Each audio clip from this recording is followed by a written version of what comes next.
today. I'm sure you're well aware of that. And I've got the Jordan Howard 60-yard run from last year that I'm sure nobody really wants to see, but I do think it's important that we break it down a little bit, show kind of the mistakes that were made and how easily correctable they are for this week on Monday night. Then I've got some stuff on Latavius Murray. For those of you who aren't believers, hopefully this will give you some optimism moving forward. And finally, I've got some stuff on Mitchell Trubisky. Obviously, he hasn't started yet in the NFL, so this is preseason stuff. I'm going to look a little bit more at his technique and kind of what he's able to do as a passer as opposed to what he has been successful with already. We know a lot about him already because of what he was able to do at UNC. We know enough about him from his preseason performances that were very well documented. I went through and, tracked that film and whatnot. Overall, he's a pretty impressive prospect and someone that I think we'll be spending a lot of time with on the show here. How are we doing on the streams, Drew? We are trying to get it figured out here. We're not quite figured that out yet. We can start, I'll start recording in here and then I'll try and work the other stuff out. Okay. Let's see.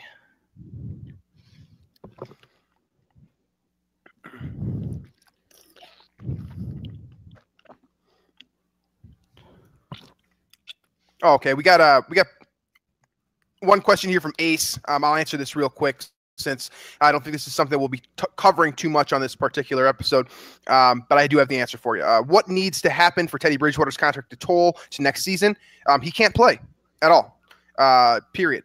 And it's really that simple. He can't play this year, and that way his contract holds over. Drew, if you have anything to add to that, maybe. I think it really is just that simple, though, Ace. It's just a matter of he can't play, as far as I'm concerned. That's what I've kind of uncovered from my research on the subject.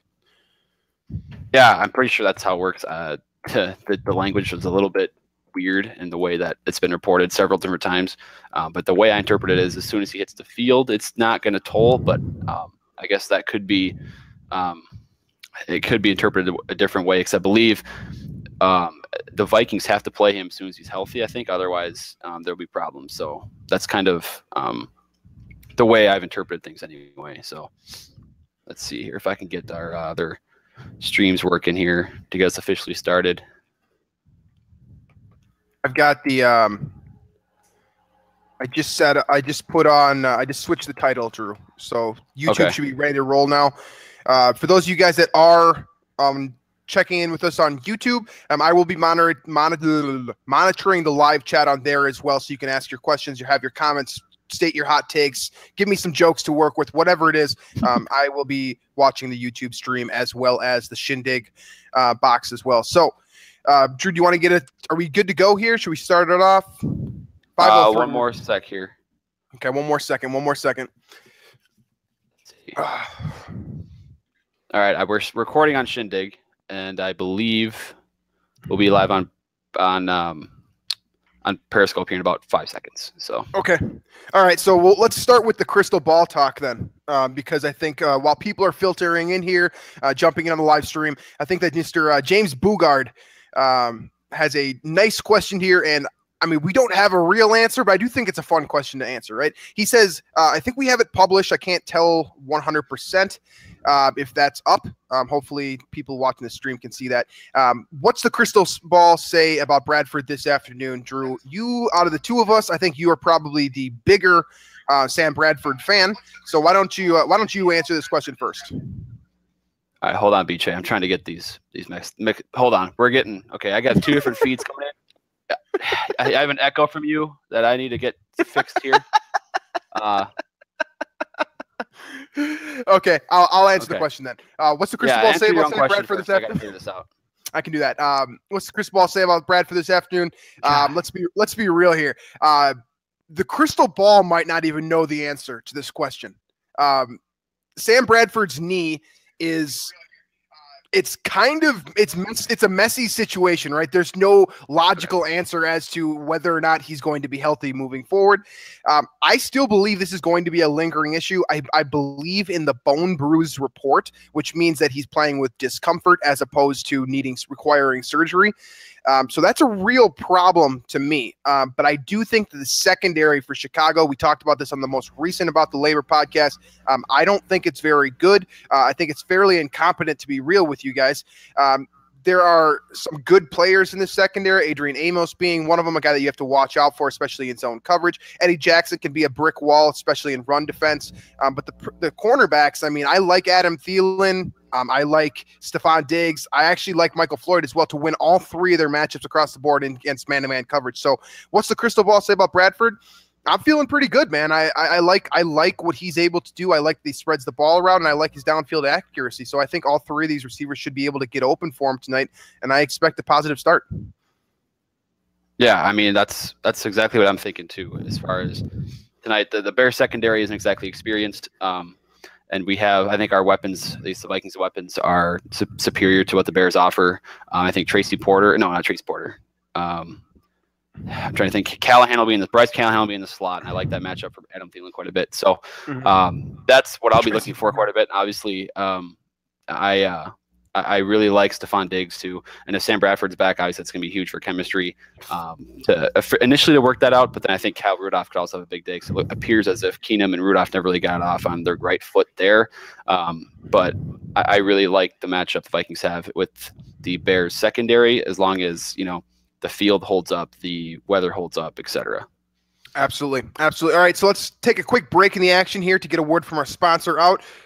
As I noted before, Black Stack Brewing, there's a viewing party going on at Black Stack tonight, beginning when the game starts. On the projector screen, it's like 100 and something inches. You should definitely check that out. But I'll already caught this advertisement before. Black Stack Brewing is a brand new brewery smack dab in the middle of Minneapolis, St. Paul, with a wide range of clean and flavorful brews, a massive bread tap room, perfect for intimate settings, all the way to special events. Black Stack Brewing, 755 North Pryor, just north of Menards off of University Avenue. And make sure to check out these crowlers, right? They're not growlers, they're canned growlers, and they're fantastic. I absolutely love them. I have been drinking at least one every single game day, and it's been very helpful for me. So, we want to start off with here, Drew. Do you want to start off with some general talk? You want to jump right into the film since we got a little bit of a shortened episode today? Yeah, we can jump into some film here. I think once we get some more people joining here, we'll be able to kind of work off of that stuff. So why don't we start with that, and then I have freaking night class tonight, so I have to miss the first half. So, but yeah, why don't we do that? Let's start off with Tariq Cohen then, because I think there's a lot to talk about with this guy, and as people filter in, they can kind of just jump in on the discussion. So let's start off with this video here. I'll make it big. This is okay. If you haven't heard anything about Tariq Cohen to date, his nickname around the league is the human joystick, right? And it's very fair. It's a very, very fair nickname for him. He's absolutely absurd. You see him bounce off, like just stuff like that stutter step right there. Goes to the outside. I mean, he's a smaller back that looks like Darren Sproles, like physically, and he's got that lateral agility and that just ridiculous athleticism and ability kind of to shake tackles like Sproles does. Right. But he's also his own guy. It sounds cliche, I understand, but he's his own dude. And Tariq Cohen is just, I'm terrified of this guy. He's a home run threat every time he touches the ball. He can shake and bake anyone. He's on par, athletically speaking, with just about everyone. It's just a matter of his physical build has held him back and made him a 4th-round pick this year, and basically an unknown to the NFL, but he has burst on the scene immediately. So you see this run right here. Let's just break it down real quick. Defense is going to be basically, they're selling out to get the run here. You can see the linebackers creeping up. You can see the safety coming up in coverage. They know it's coming. You see the linebacker pop through the middle there on that. I believe it's at the B gap. Cohen's going to get the handoff, and they should have him dead right here, right? At this point, when you're looking at the film, do you not expect 29 to get tackled when you're looking at that? He should be tackled. And this is a good Falcons defense too. These aren't slouches by any means. And you see him able to stutter step, freeze the defender, get to the outside, and then he fights hard for extra yards. This is something I talk about with Dalvin Cook all the time, right? How he falls forward. Well, Tariq Cohen at 5'7" in cleats is able to do the same type of thing. So I've been very impressed with him. This is just one of a million clips that I've seen from him where I've been like, wow, this guy's incredible. He's an incredible talent. Yeah, I think of Cohen as almost a combination of Theo Riddick and Amir Abdullah, the two guys the Vikings faced last week in Detroit, or against Detroit. I like it. Where you get with Abdullah, you get kind of the small stature, but also kind of the vision and the like we saw how many would burn the Vikings on a cutback and destroy them that way. And then with that Theo Riddick, you get that receiving ability. So I like that as a combination. He's kind of the next Darren Sproles in the NFL. You know, Darren Sproles took over the league as kind of that scat back, you know, slot receiving weapon, small guy for how many years, and it looks like Tariq Cohen's going to be the next guy to do that. So the Vikings have at times defended or had trouble defending receiving running backs. And I think Tariq Cohen is going to be the next, I guess, hiccup in that trend. It seems like he's kind of got that skill set that could cause some problems. And we saw Eric Kendricks last week have some problems tackling and bringing down Amir Abdullah. So that's definitely the guy to watch for. I'm almost more scared of him than Jordan Howard.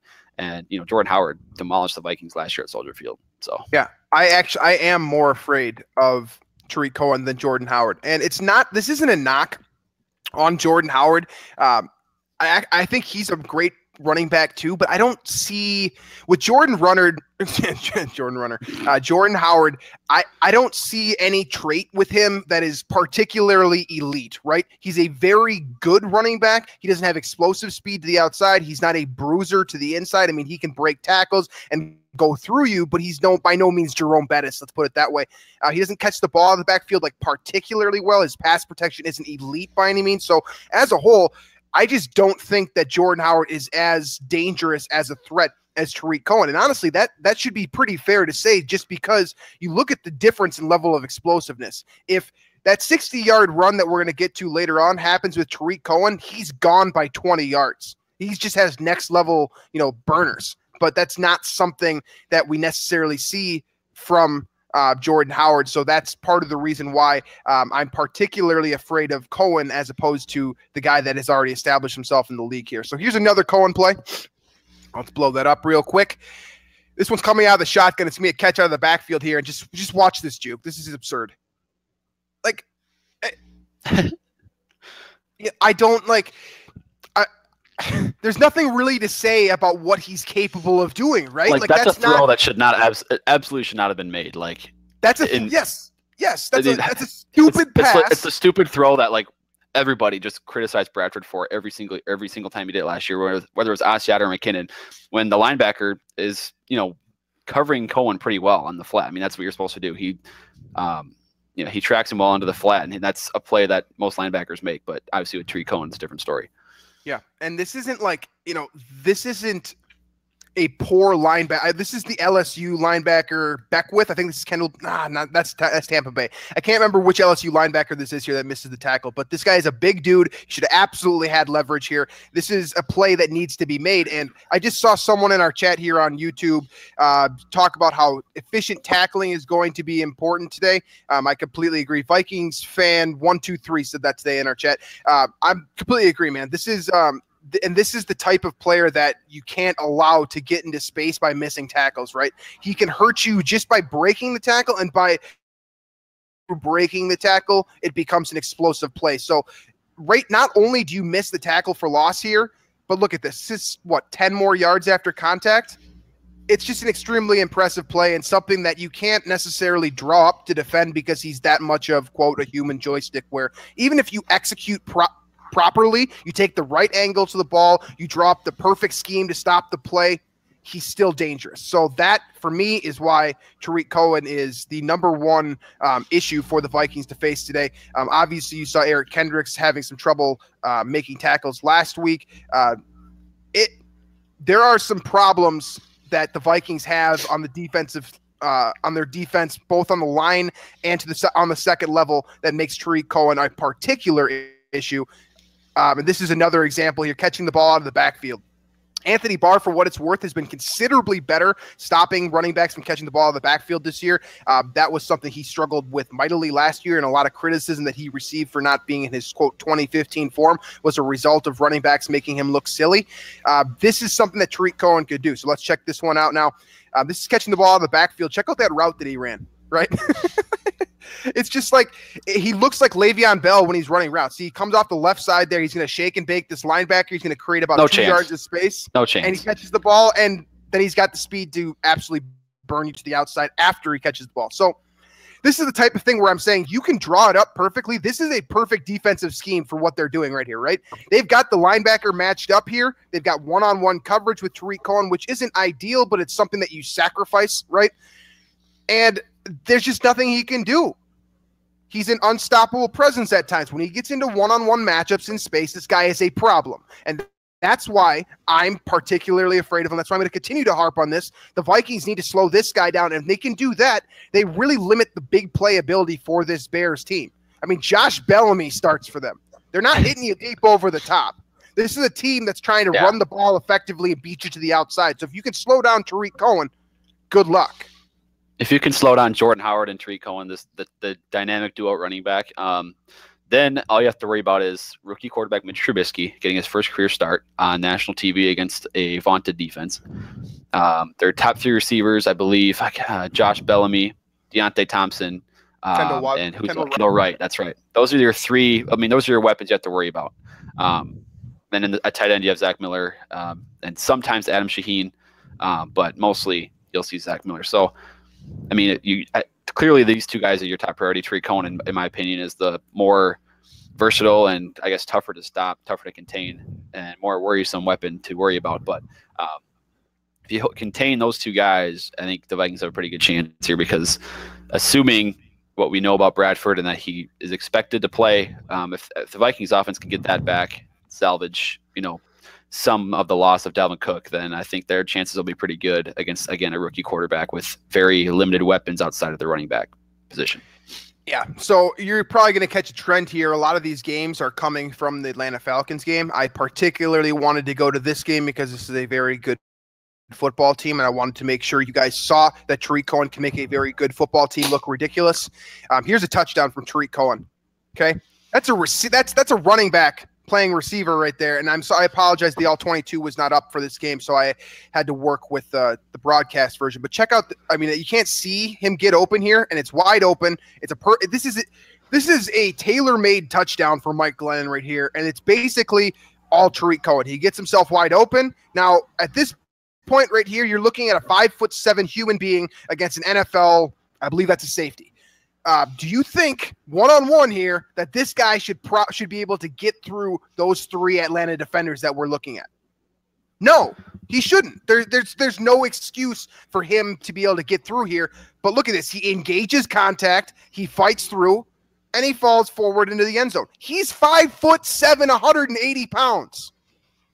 That's absurd for this guy to have this lateral athleticism, but also be able to fight through contact at a 3rd level defender that is much bigger, both physically, probably on the same athletic plane. It's absurd to me. And, I know I'm sure it's probably getting old at this point, but Tariq Cohen is just a weapon. And this is the number 1 guy that the Vikings need to stop. Right. I mean, he doesn't just pack, he packs a punch to go with, the quickness, the shiftiness, the acceleration, and the receiving ability too.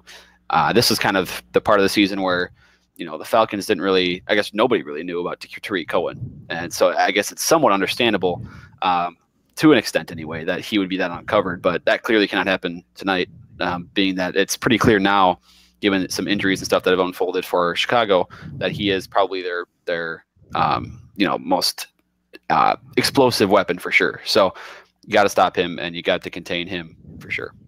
Absolutely. Guys, by the way, we do see your questions at the bottom of the screen here. We're going to get to that after we do the film review. So hang tight for me on that regard. Here we go with this is the Jordan Howard run from last year that I feel like we reference this play a ton just in general, because this is the one running play that the Vikings were truly exposed last year. Keeping in mind, of course, that Jaron Kearse is going to be over the top here in replace of Andrew Sendejo, who was injured in this particular game. And just to go with your question here, James, I can see you asked, is Sendejo the most improved player on the defense this year? We'll get into that later on, but just it's not necessarily about improvement. It's about stability. It's about contain. And that's what Andrew Sendejo brings versus what you're going to see what Jaron Kearse here makes this huge mistake and really blows this one wide open for Jordan Howard. So if you haven't seen this one already, Jaron Kearse is over the top right now. He's at the top of the right side of your screen. He's going to come in hard right here, right? You see him already.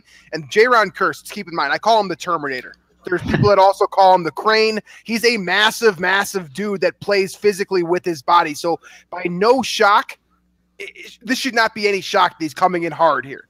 But just watch him over pursue. Look at that angle right there. And power's already by him. This is the type of play that Andrew Sendejo is going to make. This is not Jordan Howard for all he is, for as good as a football player as he can be. This is a play that needs to be made by a sure tackler and something that Andrew Sendejo brings to the table, whereas J-Ron Curse here kind of makes him look foolish.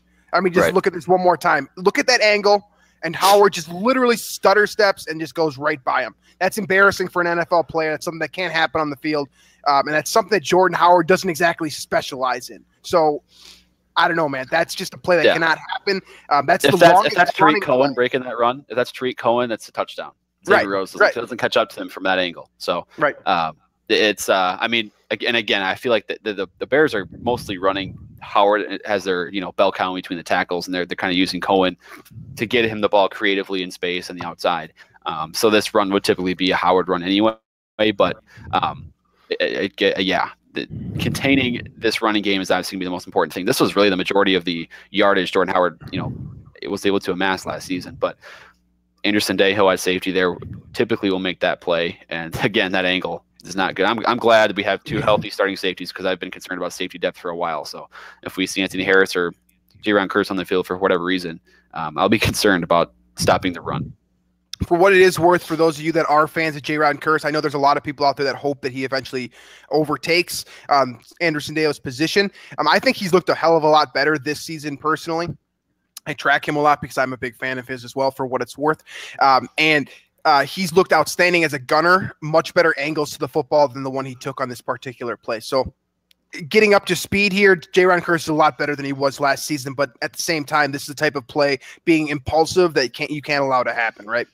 Okay, so let's kick over into some Vikings guys now, right? I'm sure that you guys are probably getting pretty sick of seeing Bears on the screen, so let's move over. We'll get to Trubisky last. So let's start here with Michael Floyd, who makes his return here this week against the Bears. I'm going to start with this particular play, because this is the last touchdown that Michael Floyd scored, right? This is when he was in the New England Patriots uniform. I'm sure a lot of you have had a lot to say about his New England Patriots career, but this right here is kind of a microcosm of what Michael Floyd brings to the football field, right? He's the guy at your bottom of your screen right now. He's going to come here. He's going to basically, this is schemed perfectly by Josh McDaniels. First of all, you see the kind of the pick from the slot receiver that's going to free Michael Floyd over the field here. He's going to catch a perfect on-time Tom Brady pass per the GOAT standard. And now watch him fight. That's 4 defenders on him, and that's a Michael Floyd touchdown for the New England Patriots. So this is the type of player that you're getting. This guy is not a slouch. I understand that he's had some issues. I understand the kombucha scandal was hilarious. I understand that the DWI video was not fun.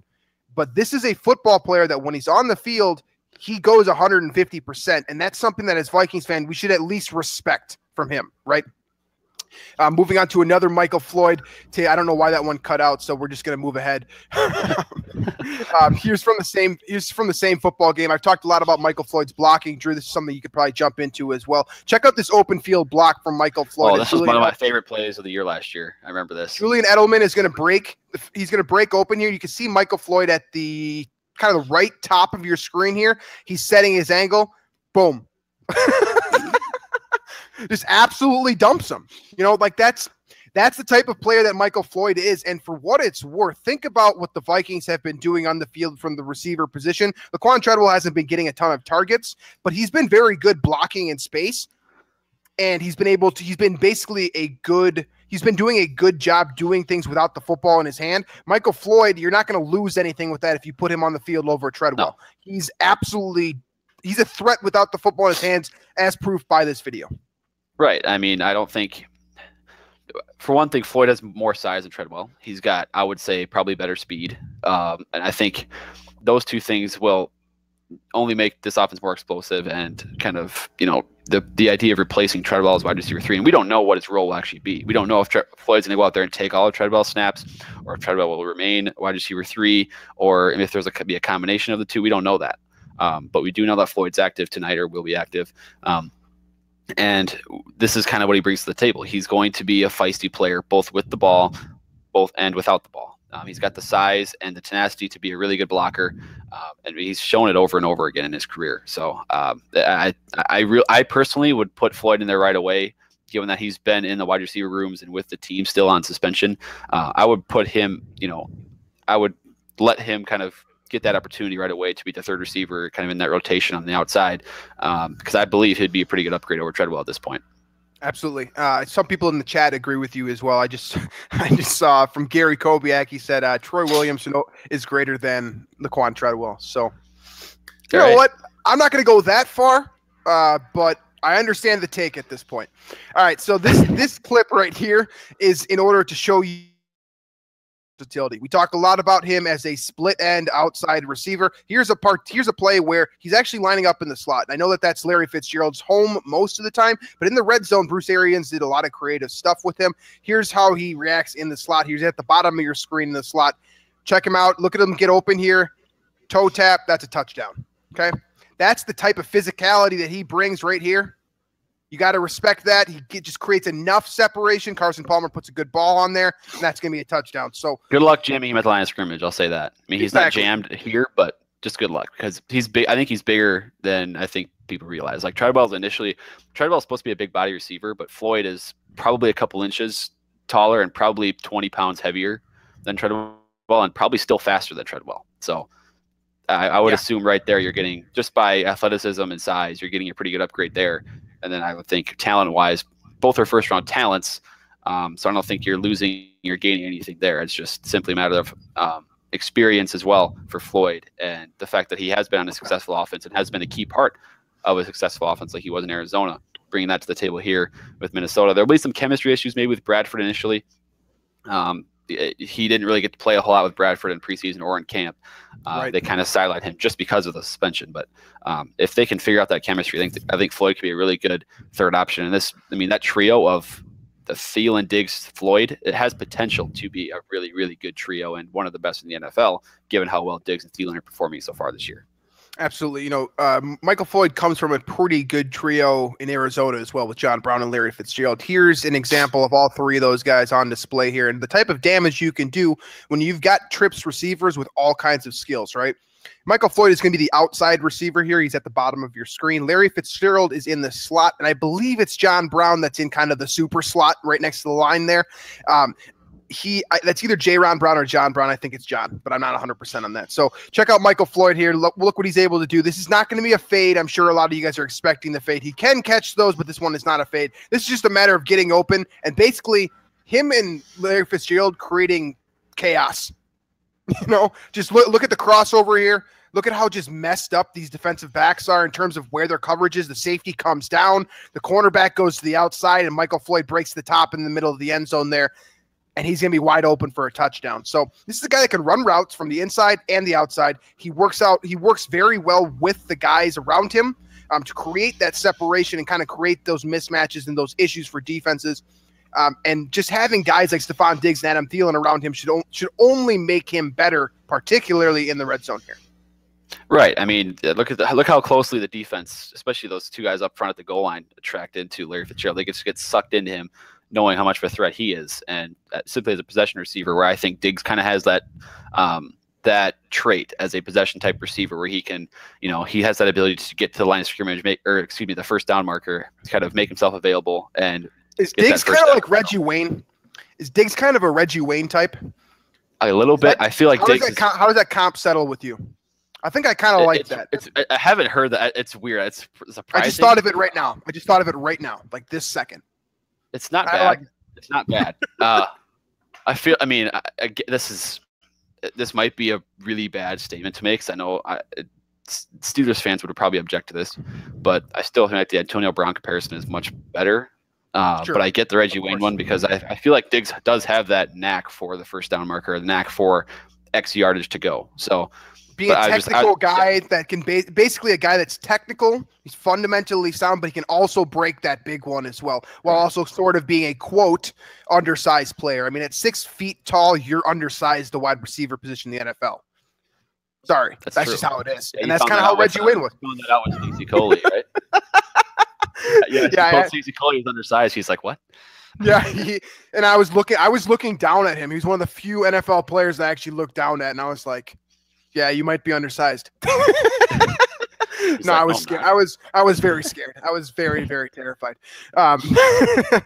Okay, moving on to the next guy here. Let's talk a little about Latavius Murray here, because I've seen a ton of Latavius Murray hate. Some of it I get, some of it I don't get. Let's talk about the wiggle. People are pissed off about going from Dalvin Cook to Latavius Murray because you're not seeing the wiggle, right? As Mike Zimmer likes to call it. The ability to basically shake defenders off. That's something that Latavius Murray does not specialize in by any means. But he does have good lateral athleticism, as you see from that first cut right there out of the pistol. This is going to be a similar formation to what he'll be running in Minnesota, so this does suit his technique. Check him out of the pistol here. Basically one cut right there. He can be a one-cut runner. All right, let me make this big. I forgot to do that. One-cut run right there, and he's going to power through space, and he's going to give you that same thing that Dalvin Cook gave you before, right? Falling forward at the end of your run. So he's a powerful runner, but just look at this one cut at the line of scrimmage right here.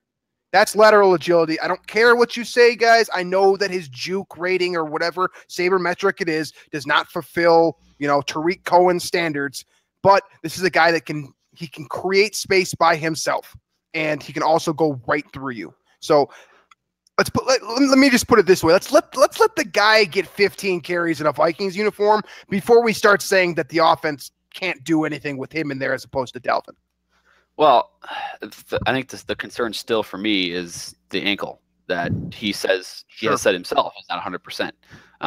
Which the way I interpret things is that the Vikings expected him to be ready to go by, the time that he showed up for training camp in July. That's kind of how I interpreted things and what I had heard and stuff. So the fact that he wasn't then, and the fact that he's still not healthy now, is certainly kind of a red flag for me. And so I'm not fully willing to trust him. And I get he found the end zone, 11 times last year.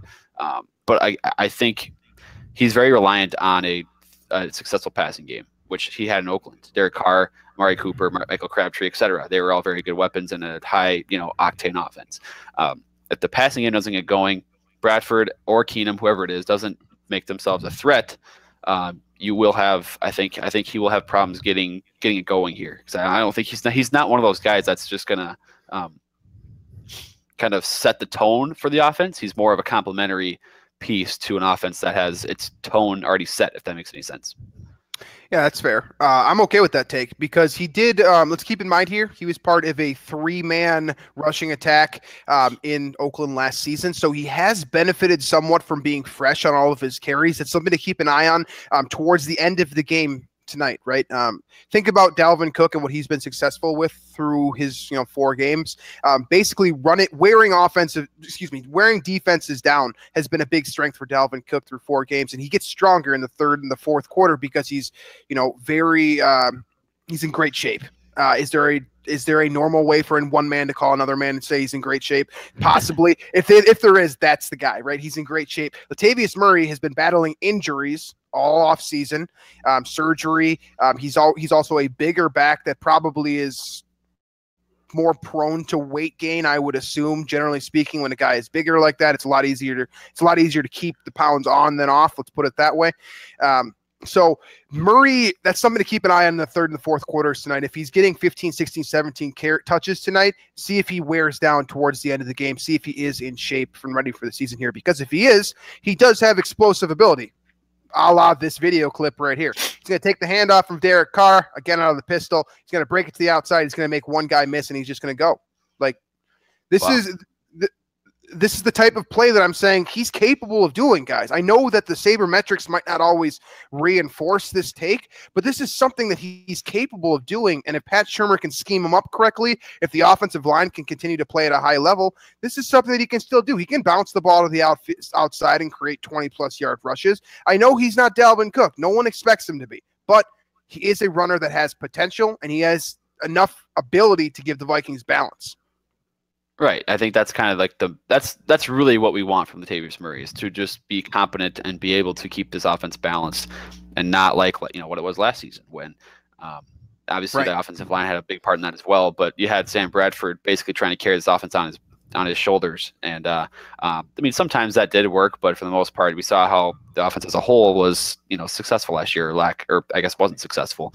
But I think too, we need to address that, as I think mentioned in the YouTube chat too, is that this guy can block too. He's known to be a pretty solid pass protector. I think looked a little rusty last week in Detroit when he was called in and to replace Cook, but I think overall he should be pretty solid there. There shouldn't be many hiccups, and I think especially, I think Cook did pretty well considering he was a rookie.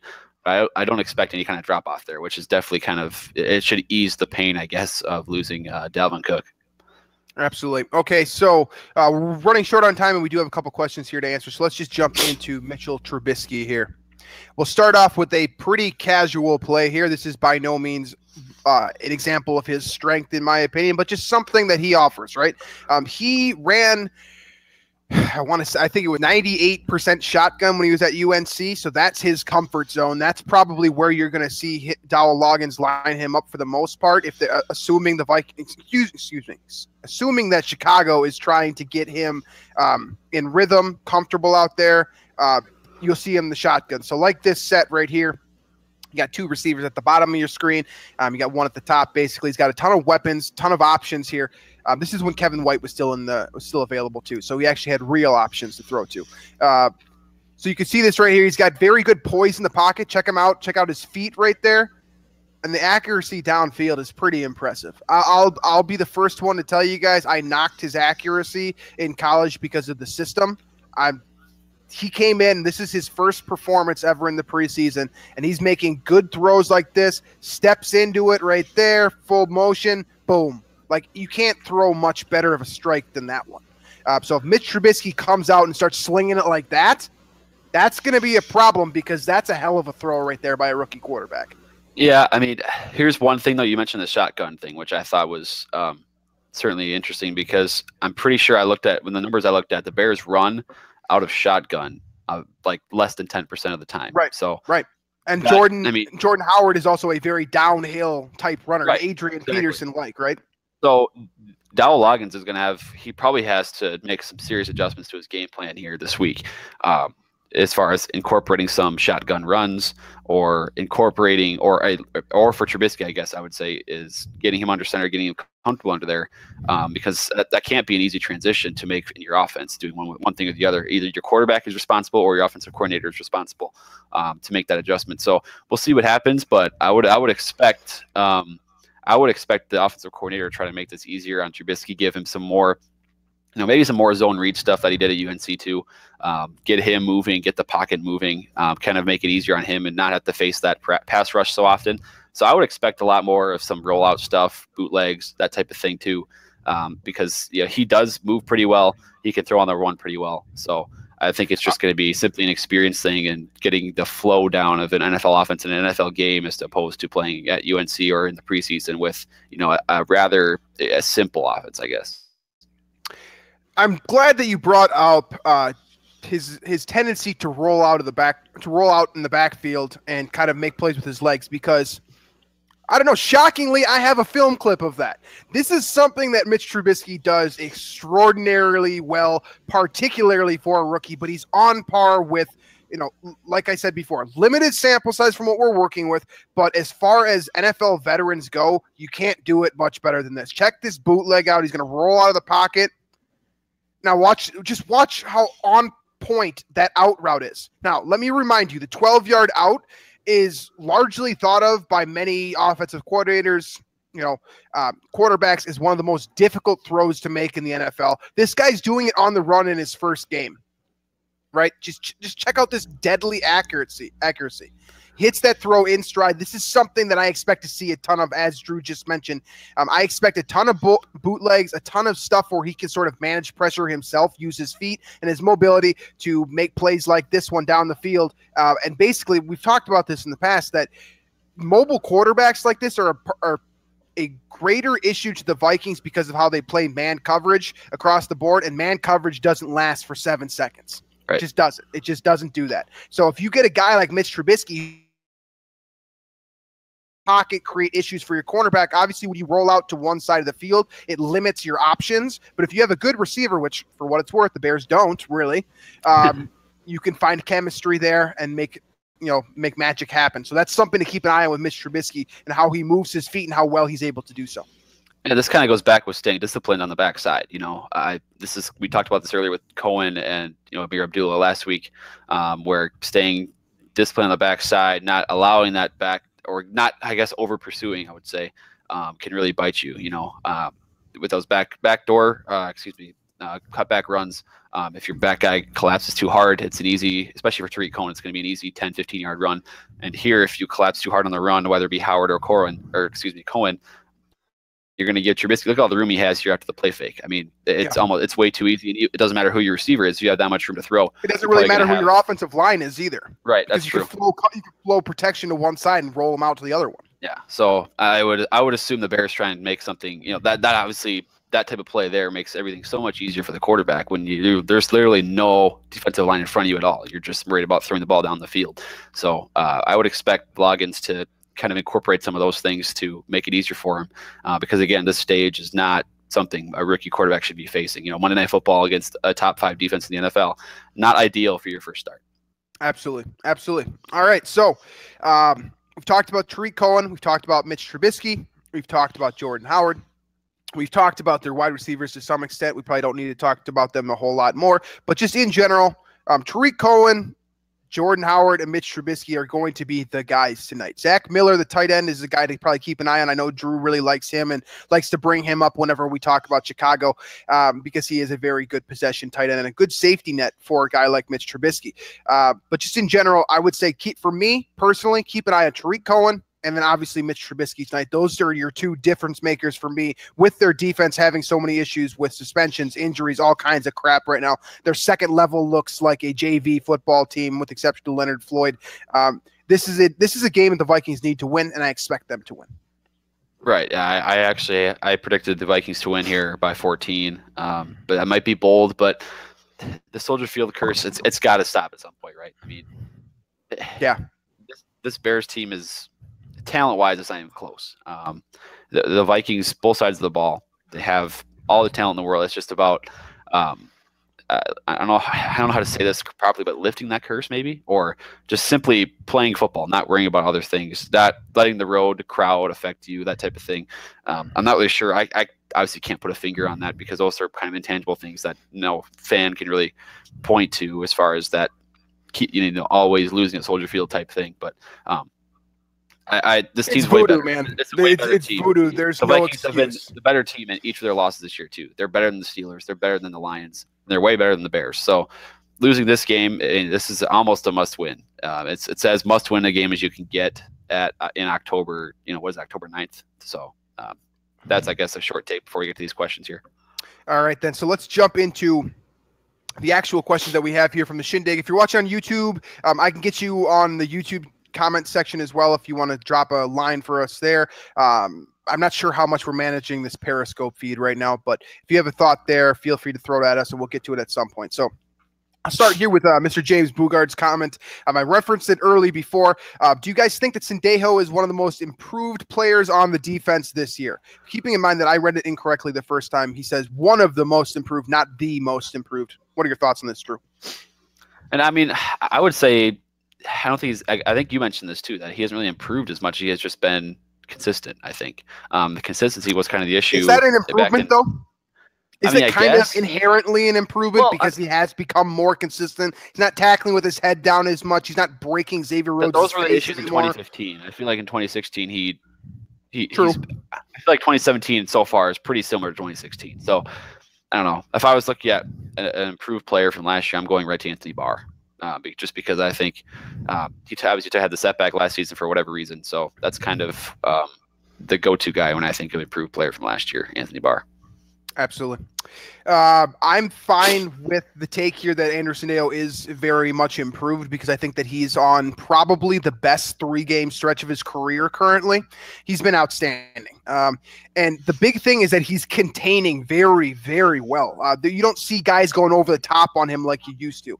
I'm trying to remember, was it Alshon Jeffrey or Brandon Marshall that got him real bad? And then obviously the Andre Holmes one in Oakland was ridiculous too. That just absolutely was just one of the worst coverage plays I've ever seen in my life. And he's so far removed from that 2015 kind of lopsided play that I just referenced before, that, yeah, I would agree with you, James, that I think that he is one of the most improved players in the defense, strictly from the standpoint that he is more consistent than he ever has been, and that is making a difference on this team. Second question here from our guy Ace. He said, "Do you see the Vikings trading for a running back before the trade deadline?" Do you want to start this one off, Drew? I can. I'm going to say no because I still think they can bring back Stephen Ridley, but I also think that the fact that they didn't keep Ridley on the roster for tonight's game kind of tells me that they like C.J. Ham as both a fullback and an emergency running back. So, I mean, I've liked C.J. Ham since he entered the league, and the fact that he did move to fullback does not necessarily mean he can't play running back. He's still kind of a bruiser in that aspect. He's still got some speed. So, I like C.J. Ham as kind of the RB3, and I mean, if it's almost a trial between Ridley and Ham for the third spot, I would almost give it to Ham. Just let him kind of save a roster spot there, and then if you really need a guy, bring up Bronson Hill from the practice squad. Yeah, I completely agree with Drew here. The only reason I allowed him to answer the question here first is because my answer was just going to be flat out no, and I didn't know how to really explain it more than that. Just beyond the fact that the Vikings are very comfortable with their running back situation, and then the flexibility that C.J. Ham offers, it allows for you to carry 7 wide receivers, which is, that's important, especially for a team that's probably going to be airing it out quite a bit more now. So I don't see them. Let me just say that I think that trading for a running back in general is a bad use of resources, especially if you're using a draft pick to trade for a running back, right. Because you can get a Kareem Hunt in the 3rd round. Yes, so, exactly. That's why I don't see it happening. His question here about trading Laquan Treadwell, is that? Yeah. Trading Laquan Treadwell for – I'm looking right at the Giants for this one. I mean, Giants lost like their top 4 receivers this weekend, which is just a miraculous stroke of, unfortunate events in the same game. But I've seen this. I've seen this particular take, Drew, from I know Jordan Reed was talking about it a little bit on Twitter today. I can't remember who else, but I've seen this take all over the place, and I really like it. I really agree. I really firmly agree with the objectiveness of this take. Right? If you can get a mid-round pick, I feel like Rick Spielman would want to too, right? Because he's lost a bunch of picks from last year. It makes so much sense on paper. Let's just run through how much sense this makes. First of all, New York Giants, they loved Laquan Treadwell as a combination piece before the draft for Odell Beckham. So it made sense, right? Just on paper, it made sense 2 years ago for him. Now, they've also lost, I believe, 4 receivers in total, including their top 3. They need a receiver. They need some help. The Vikings, on the other hand, we've got 7 of them. And honestly, I trust probably 5 of them to make catches and make big plays for the team. So he's definitely expendable and a player that, you can afford to let loose for a 3rd, 4th, 5th round pick at this point. Cut your losses, so to speak. Right. And finally, what do you got to lose? You haven't been using him. Treadwell hasn't been playing poorly. He just hasn't been being used. He hasn't gotten targets. You don't need him. What would you take? What would you take like in a trade? What would you want? We got a question on Periscope about that. What would you get in the trade? Like what's the least that you would be like, all right, fine. 3rd round pick. That's it? Maybe a 4th. I think the least. Yeah, the least that I would take, yeah. Oh, least? Dude, people have this really ridiculous. I've seen so many ridiculous. Why not? I'd take like a 5th round pick or something like that. I mean, that's fine too, but I thought that you were going the other way here. People are so ridiculous with NFL trade scenarios. Oh, right? Yeah. You're not going to get very much for him. But you're not going to get Justin Pugh. It's not going to happen. No. Sorry. Take that one out of the equation. Right. We're gonna get to our last one here because I already have to get to class because I have stupid class and it's stupid. Good. Everything's stupid. We have. Let's see. This is from Drew on. I don't know how to say the last name, but he has a cool first name. Here, hold on. I'll try and republish it again here because I think get his full name on there. Nope, it's not working. Okay. Anyway, how many snaps will Michael Floyd get tonight? What do you think? What's an approximation for you? Well, we've been seeing roughly 30 from Treadwell on average the last couple of weeks. Is he going to take all of them, or is he? I'm going to say that Floyd probably gets about 25. That sound fair, right? About 25 of, let's say, 60 offensive snaps, probably. Yeah. 3 receiver sets in the red zone. So I think that his snap count kind of is partially based on situational play, right? If the Vikings are, if the Vikings are in the red zone a ton tonight, I think you'll see his snap count increase. For example. Sure. I'm just very curious to see how this works out. I would expect him to take a majority of the treadmill reps, if not all of them. But as we get a comment here on Periscope here, they're Vikings best receiver trio in the league. Not yet, but I mean Floyd Maybe. again. He's super talented, very big body that I think complements these two guys pretty well as a red zone threat, and I think it could turn out to be that good considering how good Thielen and Diggs have already been. But I would expect something like 30 snaps. I mean 25, 30 snaps. Something like that. Again, it depends on the situation of the game and everything. But, yeah, I think something like that's pretty good. Yeah, absolutely. All right, so unless we got any last-minute comments or whatever for you guys, Drew's got to get off to class. So thank you, as always, for joining us, whether it's on the podcast or on the pregame show. Now, we will be back next week again for another film review / discussion session thing. 1 hour before pregame next week. We plan on doing this for the rest of the season here. Really appreciate you guys joining us on Shindig, YouTube, Periscope, wherever you are. Sincerely appreciate it. We love you guys joining for us, and we hope that you'll be more interactive with us in the future here. Feel free to throw out your jokes, your takes, whatever it is at any point, and we'll try to get to it. And keep in mind that Black Stack Brewing is having a viewing party for the game tonight starting at 7:30 p.m. Central Standard Time. You can check it out on their big screen down there. And what I've been drinking the entire time here, I'm a huge fan of this stuff. They're calling it the New England IPA, and it's, quote, a hazy beer. It's absolutely fantastic. It looks as good as it is. So thanks for joining us, folks, and we will catch you later on this week.